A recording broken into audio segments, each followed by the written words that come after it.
কোন চাৰিটা উঠি আছিলে গ'ল স্কুটি গ'ল এফালে এই যে চাৰিটা যে উঠি আহিছে ইয়াত কাটি মাৰ এফালে পলালে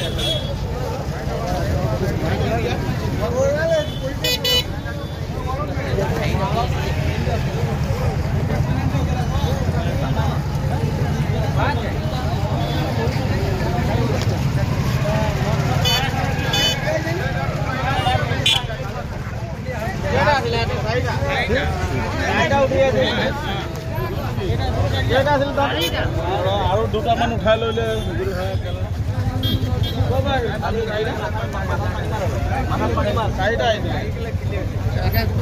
এজন দুজন নহয় আৰক্ষীৰ সন্মুখেৰে 4জন একেখন স্কুটিৰে যোৱাৰ মৰহাস অৱশেষত নিয়ন্ত্ৰণ হেৰুৱাই দুৰ্ঘটনাগ্ৰস্ত হ'ল স্কুটি মৰাণ ট্ৰেফিক পইণ্টৰ পৰা মৰাণ সোণাৰী পথেৰে তীব্ৰ গতিৰে গৈ স্কুটিখন খুন্দা মাৰে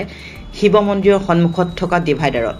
আটাইকেইজনে আঘাতপ্ৰাপ্ত হয় কম বেছি পৰিমাণে ইয়াৰ পিছতে স্কুটিখনৰ দুজন আৰোহীক এৰি থৈ স্কুটিখনত উঠি পলাই যায় আন দুজন লগে লগে ঘটনাস্থলীত উপস্থিত হৈ আহত দুজনক চিকিৎসাৰ ব্যৱস্থা কৰাৰ লগতে সোধা-পোছা অব্যাহত ৰাখিছে আৰক্ষীয়ে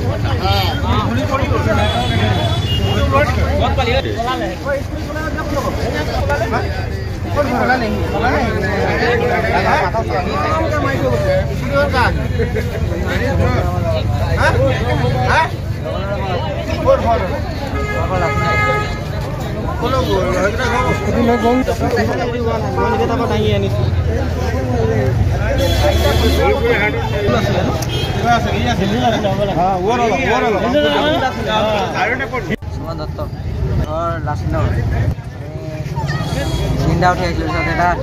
ল'ৰাই হেৰি দুজৰ বছি উঠি কিনে তহঁতৰ দুটা গেৰিলে ক'ত ক'ত দুখ পাইছা ক'ত বুকুত চুকুত পাইছে নেকি মাথাত পাইছে ভাই